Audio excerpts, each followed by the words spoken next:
Black History Month means to me as pride in my heritage. It's recognition for everything that we've been through and that we're still going through. And it's just nice to highlight all the achievements that Blacks have done for America. The DACA issues, issues of LGBTQ students, those of Muslim heritage. Yeah, I definitely think it's important for every ethnic group to just have a month or just celebrate where we come from. I think this nation was built across a lot of different ethnic groups coming together, and I'm glad we're in a point in our nation where we can celebrate that. And like I said, it gives us a sense of belonging, empowerment, that we're able to come from that. What the struggle of African Americans have gone through in the course of 500 years, and it means that I get to learn about all the other stories that I have not learned in middle and high school. Not only have African Americans, contributed some, but they've actually in many areas been drivers, been innovators.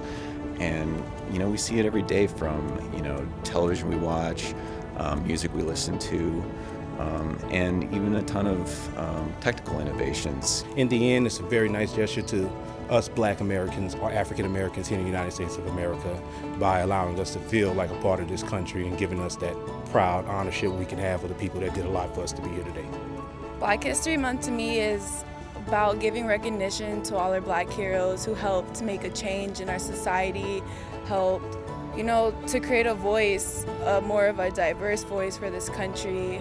We see today a grassroots movements for many different minorities stepping forward and participating for betterment of society. I think Black History Month is important because it puts a spotlight on people who we usually would overlook in history, and you can't just erase an entire people's history, because in a lot of history classes we do kind of overlook it. I understand how important it is to have that type of diversity in schools.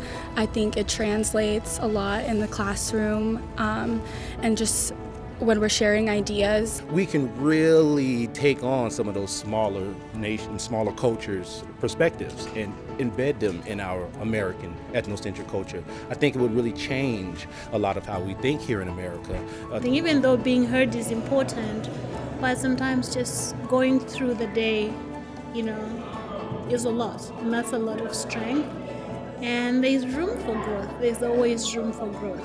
So I am a Syrian immigrant, and I am a darker skinned person. So in the course of my life, especially after 9/11 and certain events like the assassination of Osama bin Laden, you get a lot of negative blowback within certain communities. When I see a Black instructor, I feel happy and I'm like, okay, I can do this. Because you don't see a lot of representation of that in the medical field or in the STEM field or even in computer engineering. And when I see that, it makes me happy and it gives me hope that I can succeed and I will succeed. It's important for me as a Chinese American person to not only look at my history as Chinese American in America. You can see reflections of and responses to general American culture in those communities, and it ripples across all of them. The cell phone and the internet has been the great equalizer for people to see a more nuanced picture of what happened with events around the world. Before I came to America, I think I also had that negative view of what the African American community is and represents. And it becomes a little bit different when you get here. You're American, you have to understand a complex view of your country and your country's history, and you have to acknowledge that things that happened weren't always good. It wasn't always rainbows and daisies. Even though nowadays we don't live in the best racial climate always, it's getting better, I hope, and we could always get better. You should always celebrate who you are and what it means to you. And just because there's so much negativity and so much violence and so much anger that's going on doesn't mean that you can't be happy and love who you are. Even though the others don't love you doesn't mean that should make you shameful for who you are. I just hope to become one of the next Black women to have a really strong voice for everybody, especially the entertainment field I want to go into. I know there's a lot of controversy there about diverseness and people of color and stuff like that, and I just hope to use my platform one day to take a big stand also. And I've met so many people from other ethnicities, other countries, and it's eye-opening and wonderful And I think it's great for everybody to come together and just be human.